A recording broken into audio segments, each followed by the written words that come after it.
Rock and roll may live forever, but we only retire once.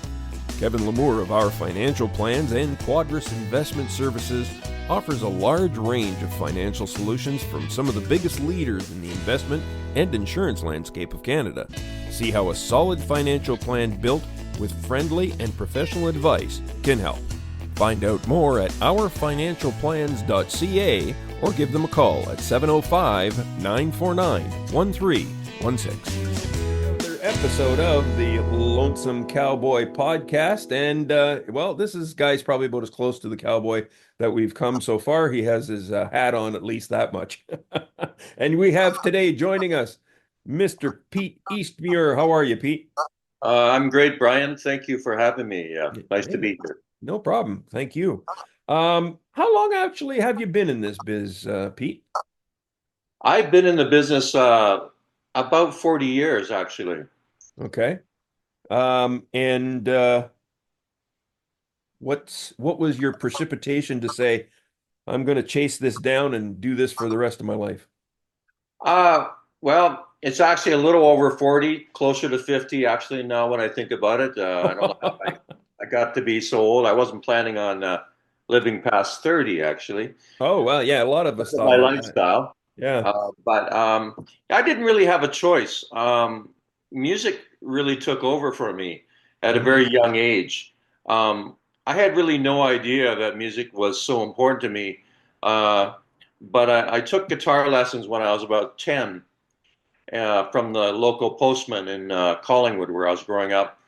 And I enjoyed learning the guitar. And I had a neighbor who played guitar, so we used to do duets together, Johnny Cash songs. And and that was fun.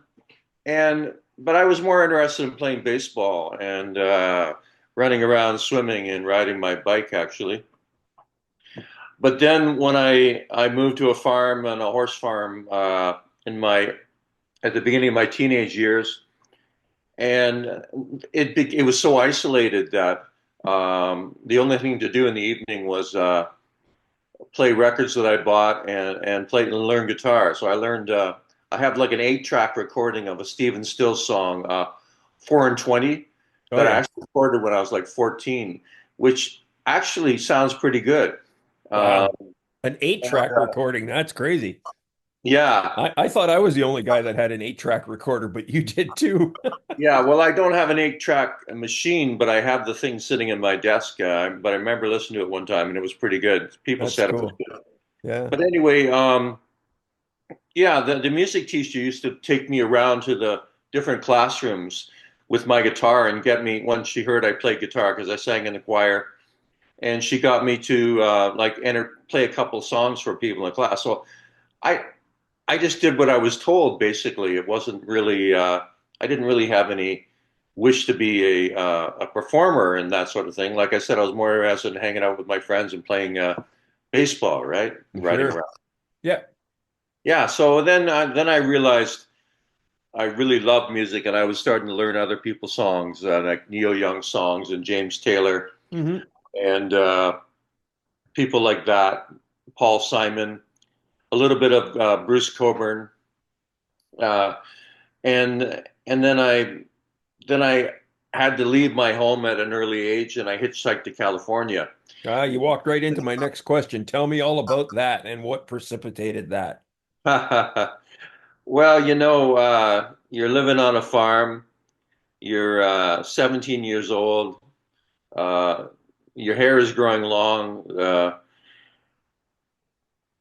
Things were not being accepted at the farm.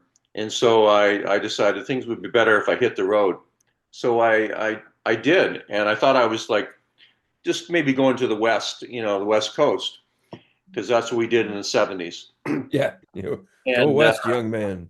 Up through Sault Ste. Marie and Wawa and all the places in between. So there's the other thing I want to talk about, places in between, Pete. Sorry to interrupt. Yeah, go ahead. I didn't know we had a Blue Mountains in Ontario. Where's Blue Mountains? Blue Mountain is on the shores of Georgian Bay. Oh, okay. It's the Niagara Escarpment that runs from Tobermory that hangs over Niagara Falls. The last part of Blue Mountains actually is the precipitous of Niagara Falls, and the water runs over it. The falls runs over it. Crazy. So there's Okay, ski cool. hills there and various things. They're low mountains, but they're very beautiful. Sure. Okay, now I know where that is. Yeah, yeah. So you were on your way to so you did you make it to California? Oh yeah. I got asked to go to. I was going to go across the Canadian prairies. But Mm-hmm. I got picked up by a guy from New York City who was driving across the northern part of the states, Oh yeah. and he invited me to join him to visit his brother, who was back from the Vietnam War and living in the hills there as a lumberjack, actually cutting cedar shakes. Cool. So I said, sure, why not? And he had a beautiful. He drove this like a 1965 Plymouth Valiant, and he had a dog named Speaker. And I fit right in. So we rolled drum tobacco. I was smoking drum tobacco. I'd rolled, uh, cigarettes for him, and we'd smoke joints and just cruise along. And he was just a great guy. And Nice. so we got to Idaho, and we visited his mother, or not his mother, his the guy's stepmother, I believe. And they said, well, they're actually across the border in Montana in the mountains, and they gave us directions, and we went up there. So I ended up hanging out with them for a while, and uh, and actually cutting cedar shakes and going on fishing trips with them. And they're a bunch of hillbillies, really, but very. They'd say now that they were maybe a bit of the what do they say the word um, and not environmentalists, but Tree huggers? the more military one. They didn't want to take part in society, Ah. Oh but yeah, those guys. Okay. yeah, the Yeah. survivalists, yeah, There we go. That'll do and it. but they were pretty cool. They were really nice to me. That's And good. then one of the girls who was there, she said, she had gone to Kent State University, Oh my. and she had been right there during the 1971 Kent State massacre. Mm-hmm. And I'd read about it, and because I've heard the song by Neil Young, Ohio, right? Yeah. And and she was right there. So she said, you have to go to San Francisco. You have to go there, and nothing else to do. I said to myself at the beginning of the trip that I was going to leave myself open to do anything that came along. And so that was my mantra for the whole trip. I'd done hitchhiking to music festivals and stuff across Ontario, southern Ontario, like to Ottawa and Uh-huh. various places, but I'd never gone quite that far. But so I said, let's just keep myself open to what might happen, and we'll see what happens. And so I ended up making it to San Francisco and taking part in that whole scene, uh, hearing great live music. I had Yeah. my harmonicas with me and a knapsack, and that was it. And I had $200 to last me 3 months, so I was living on pretty well next to nothing, and Yeah. it worked out okay. That's excellent. Now, you perform with your wife as I do myself. And can you speak to how important it is, Pete, to have someone like a spouse close to you when you're in this music business that's supportive of it? Yeah, it's really important to have support. Um, for my first little while, I had very scattered. I wasn't supported in my family, my immediate family, as a musician. In fact, Same I was here. outcast, and I was actually um, blacklisted from my family for being the musician. They never acknowledged me as a musician. Quite interesting. Uh-oh. But Okay. my cousins did, so they knew that I was onto something. So I'm quite Sure. close to my cousins. But I wasn't supported by my family. I was supposed to be a doctor or a lawyer, like my grandfather, and Yeah. Get a very. real job is what they want. So my current partner, my wife, she also works in the arts, and her family's from a completely artist background. They're actors and musicians and painters, very good painters. Excellent. And so I fit right in.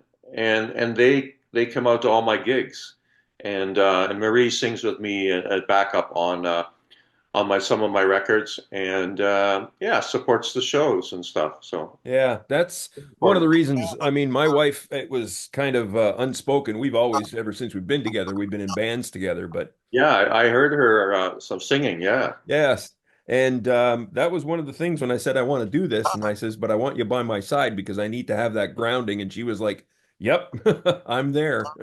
That's all she said. I don't want any billing, just don't make me haul gear. Yeah, well, that's great to have that support, and Yes, they also know your songs. Like Marie is the first person who hears all my new songs. that's correct. Yeah. That and and I can tell if she really likes it or something. So it's Mhm. I try it out first, and whenever we have time, we'll rehearse harmonies and stuff like that, right? Sure. Good idea. So, speaking of songs, tell us all about this latest album. Well, not that late. It came out in 2023. Yeah. But Devil's Taxi. Tell us all about that album.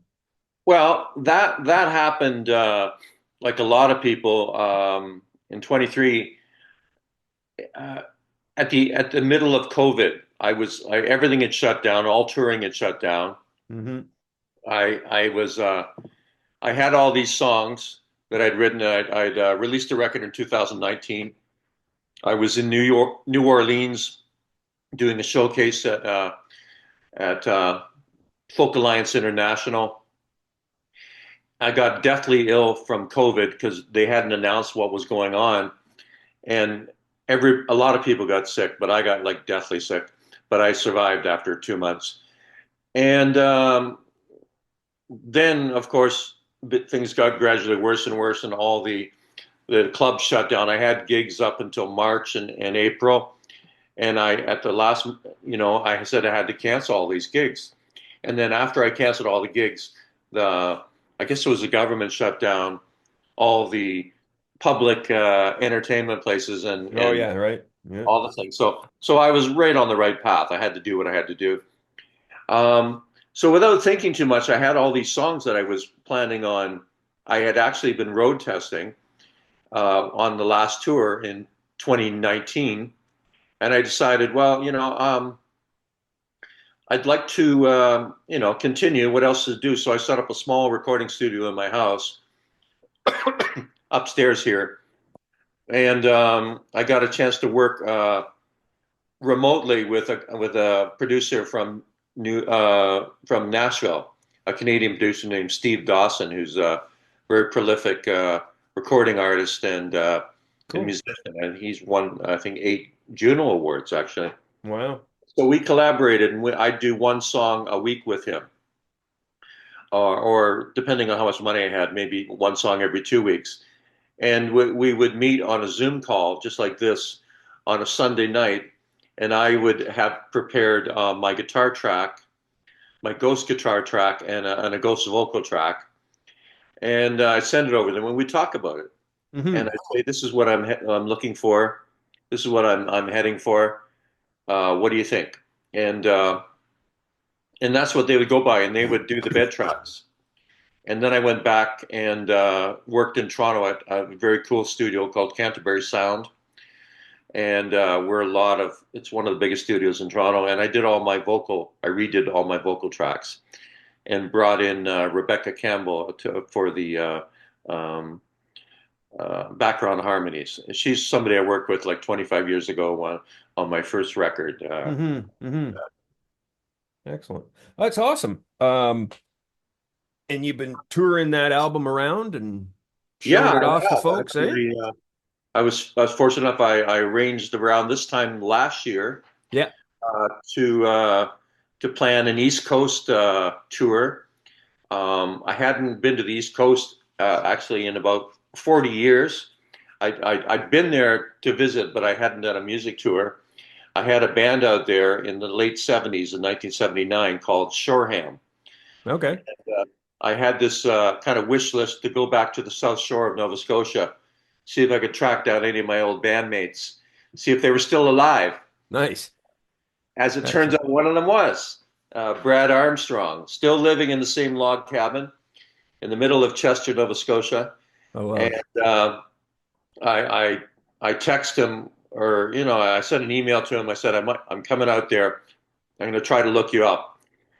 And so I found out his number, and I texted him, and I said I'm down at the Folksville Tavern.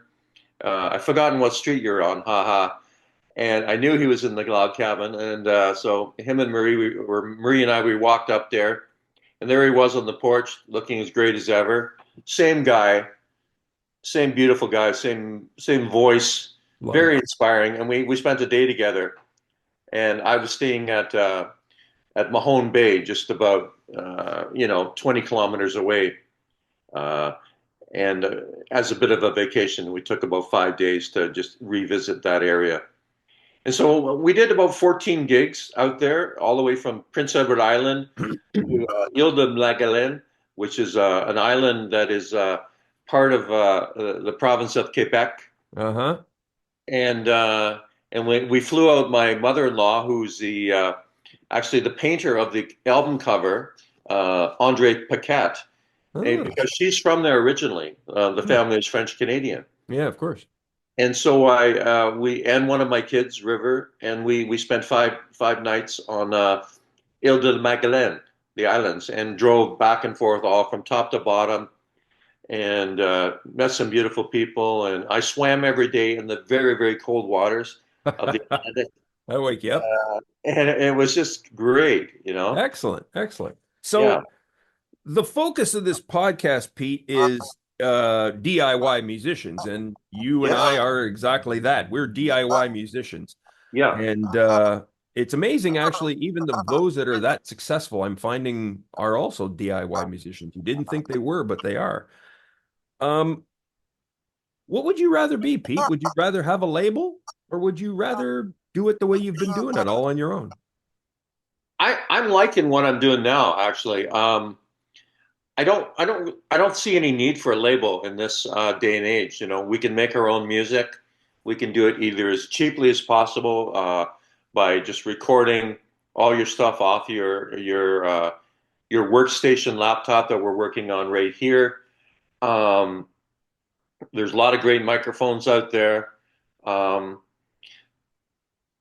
I like doing it that way, but I love collaborating. So it's really important to me to collaborate with all these great musicians that I know.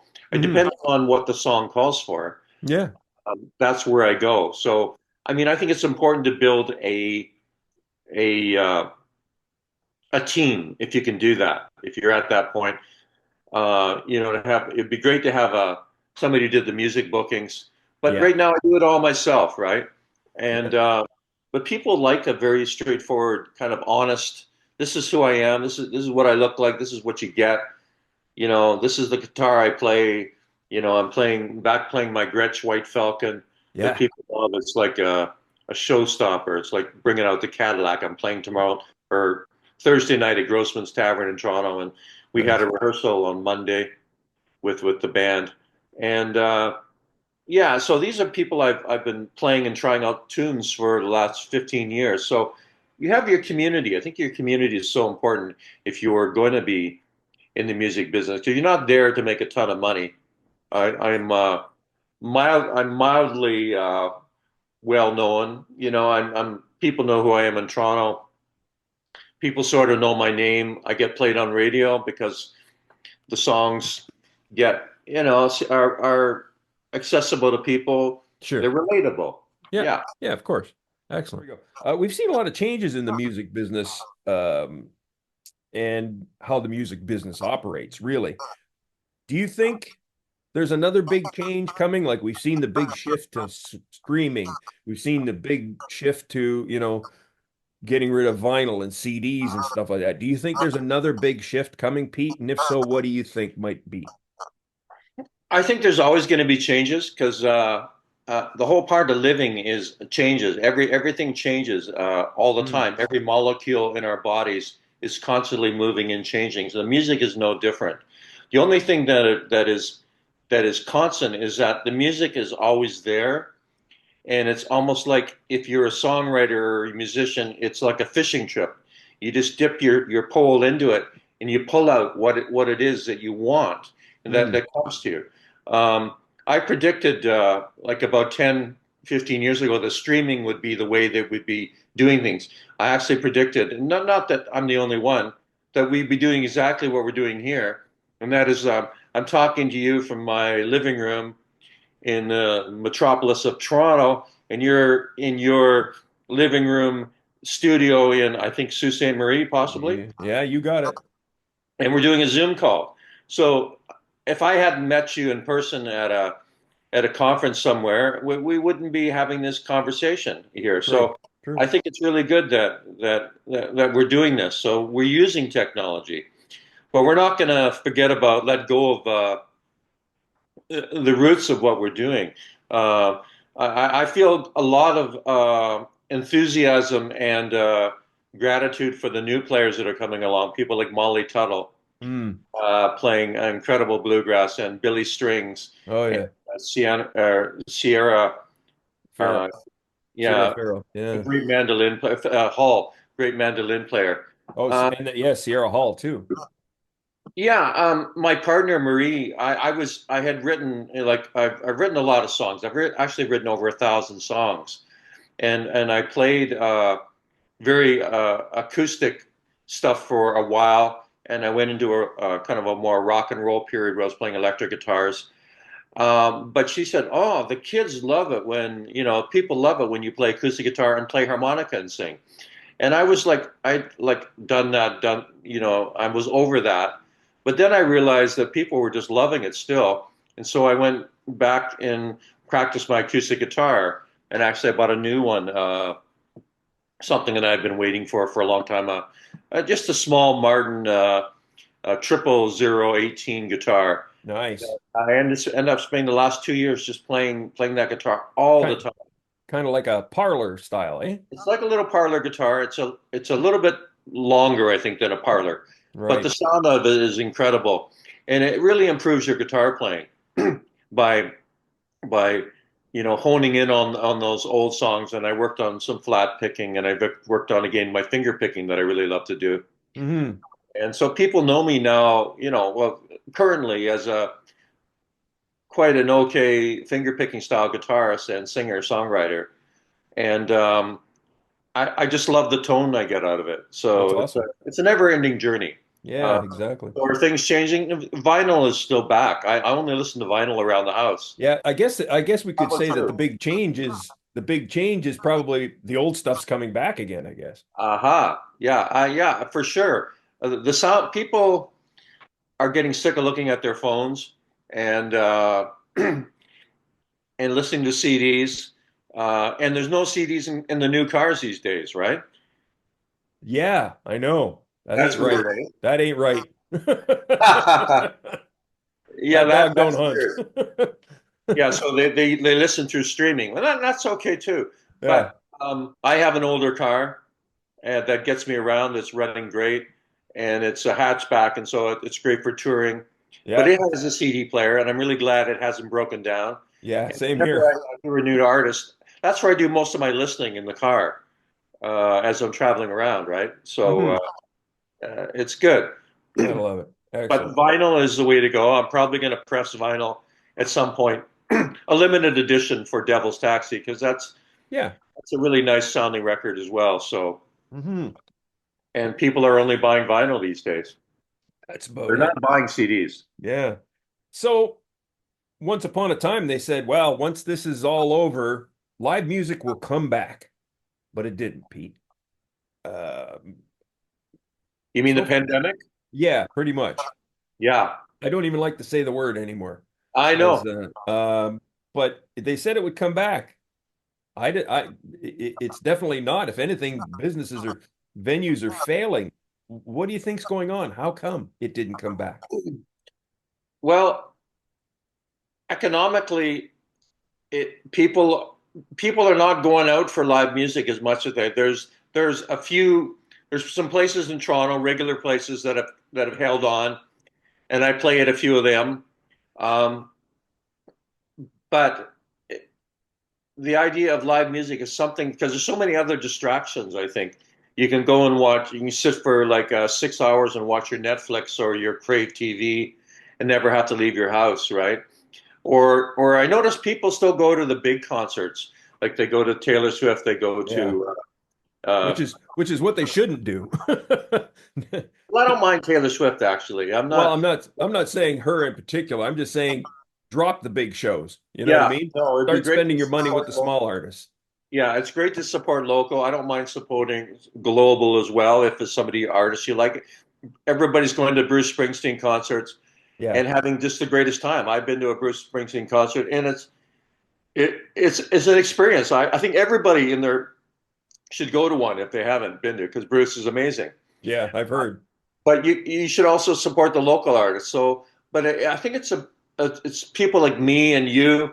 We have to keep going out there and showing that we have something to say, something to give, and there's something joyful about playing live music that I don't get anywhere else. So I don't care whether I'm playing to 5 people or 500 people. It there's the same joy for me. If I'm making a connection when I look into the eyes of people across the microphone in the audience, and I see them nodding their heads right to the music, they're tapping their feet, I know I'm doing what I'm supposed to do, right? Uh-huh. And I'll try out new songs. I'll try out old songs. We did a killer version of a Jackson Brown song, These Days. Oh yeah. But people, my bass player said to me, Kevin, he said, that is a beautiful song. And we didn't even rehearse it. I've done that song since the 70s. I had to stop playing it for a while because it was such a sad song, you Yeah. know. Yeah. But it was, but now I'm a little more mature. I look mature. Sometimes I'm not, I don't act mature. It's a great song. So if you connect with somebody, or I do a cover of Stevie Nicks' Landslide, Yeah, right. Collingwood, where I play at Collingwood at the Blue Mountains. I think it's a fitting place. I'm talking about the mountains, There you and go. people connect to that song, and people love it. Or I'll do a Grateful Dead song, Friend of the Devil, and people of a certain generation, they know all that music. Yeah, right. It just makes them happy that you mix some of your new songs with some of the covers. It shows where you come from, and it also Yeah. shows you appreciate great songwriting. Stevie Yeah. Nicks is a great songwriter. Oh Elizabeth yeah. is an amazing songwriter. I do Freight Train. I brought that back in the set the last 2 or 3 years. People love that melody. It's just like it's a thing of beauty, right? Oh yeah, very much so. Okay, Pete. So it's fair to say that we are senior musicians, Yeah. and I know it's something I can't say I've experienced it, direct it, but I can tell you I felt it. Ageism. Have you run into much of that in your present situation? Run into what? Ageism, say you're Ages. too old. Yeah, you're too old. You know what I mean? Not really. I think I've come into a certain point in my life where, you know, the guy must be onto something if he's still doing it after 40 years or almost 50 years, right? Yeah. So I don't have a trouble with booking. There's maybe some people I don't know who might not book it, but if you listen to my stuff, uh, my voice on record, it doesn't show any age. In God, fact, no, it's getting no. better, Yeah. and my guitar playing, I think, is getting better. Yeah. My piano playing, which I play occasionally live, is getting better. So it's like fine wine. Yeah. My piano playing's not getting any better because I can't play piano. Yeah. I mean, I'm not saying I don't get any aches in my joints and stuff like that. I do, Yeah. but Yeah. I mean, I take more time for stretching. I look after myself. I Yeah. swim. I play tennis. Yeah. So I'm cardiovascular. I'm looking after my instrument, which is my voice Yeah. and my body. So people have to do that, whether you're 20 or you're 60, 65. Right. One or the I other. think it's really important, and there's no stopping you if you're fortunate enough to have the genes to keep at it. You can choose to like drink yourself to death, or you can choose to you know eat a little more healthy, right? I'm not making any judgment here. Nope. I've slowed down drinking a little bit. I haven't cut it out, but you know, I You don't gotta, smoke because I have some respiratory issues, so I don't smoke. But I prepare myself for every gig, and when I'm there, as I said in another podcast recently, I play like it's my last night of playing. wow, Leave it all on the table, nice. and people appreciate that. Like nobody sees somebody like me generally in the clubs in Toronto. When I come out with my band, people pay attention. Good. So So as it should be. those Excellent. ages are really not an issue. Excellent. I like it. I like the way Yeah, that's the way you combat it. You just show them what you can do, and it's no longer an issue. yeah. Yeah. Outstanding. Pete Eastmure, thank you so much for coming on and chatting with us. And hopefully there's some other older musicians like us out there that are going to say, yeah, I'm going to go out there and give it a shot too. So Well, Brian, thank you. thank you so much for having me. It's been a real pleasure and a really, really great time talking with you. Thank you. I know you have an event possibly you're setting up in the summer, a little concert series, and I'd Yeah, love to be part of that. yeah, Uh, we're gonna try to make for some solo musicians or duos at the most. Uh, we give them a place to play, and we're starting a mailing list so we can make sure folks know who's coming in, and you can do a show that doesn't take you till 2 o'clock in the morning, and have sure, a de and yeah. And yeah, I've done a few early shows. People like getting out early, playing oh from yeah, 7 to 9.